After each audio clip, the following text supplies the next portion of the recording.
Hello friends, எல்லாருக்கும் வணக்கம். இப்போ இன்றைக்கி நம்ம செய்ய போகிறது என்னென்னா, கட்டுக்கல் இந்த பலாக்கா பிஞ்சை வச்சு என்ன பண்ண போகிறோம் அப்படின்னா, ஒரு பக்கோடா பண்ண போகிறோம். இது வந்து பிஞ்சி பலாக்கா.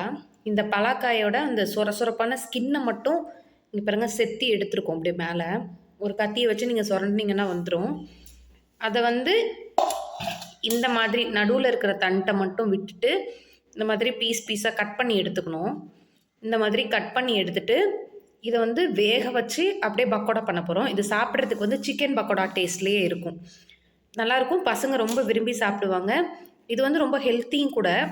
நீங்கள் சிக்கன் வாங்கி கொடுக்கறதுக்கு பதிலாக இந்த பக்கோடா செஞ்சு கொடுத்தீங்கன்னா சேம் அதே டேஸ்ட்லேயே இருக்கும். பசங்களும் ரொம்ப விரும்பி சாப்பிடுவாங்க. எப்படி செய்கிறதுன்னு செஞ்சு காமிக்கிறேன், வெயிட் பண்ணுங்கள் ஃப்ரெண்ட்ஸ்.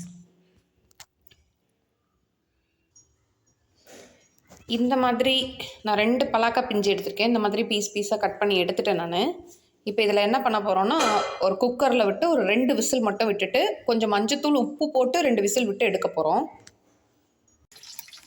இப்போ இந்த பலாக்காயில் என்னென்னலாம் போட்டிருக்கேன்னா, உப்பு, மஞ்சத்தூள், இஞ்சி பூண்டு பேஸ்ட்டு, அதுக்கப்புறம் கொஞ்சம் கரம் மசாலா, தனி மிளகாத்தூள் கொஞ்சம் 2 ஸ்பூன் தயிர், கொஞ்சம் சிக்கன் மசாலா, அப்புறம் ஒரே ஒரு கரண்டி, ஒரு கரண்டி கூட வேணால், ஒரு ஸ்பூன் மட்டும் கொஞ்சோண்டு இட்லி மாவு செஞ்சுருக்கேன். கொஞ்சம் பைண்டிங் ஆகணும் அப்படின்றதுக்காக.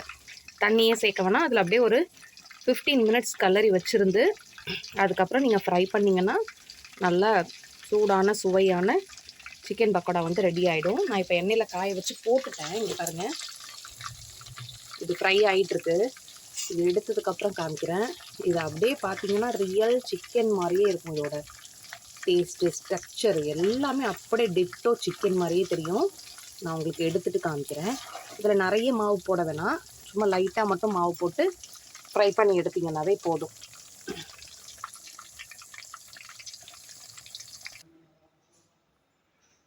இப்போ நம்மளோட சூடான சுவையான சிக்கன் பக்கோடா ஐஸ் ரெடி. இப்போ நம்மளோட போன்லெஸ் வெஜ்ஜு சிக்கன் பக்கோடா வந்து ரெடி ஆகிடுச்சு. இது வந்து பார்க்குறதுக்கும் அப்படியே சிக்கன் பக்கோடா மாதிரி இருக்கும். டேஸ்ட்டும் சிக்கன் பக்கோடா மாதிரியே இருக்கும். எல்லோரும் கட்டாயமாக ட்ரை பண்ணுங்கள். தேங்க்யூ.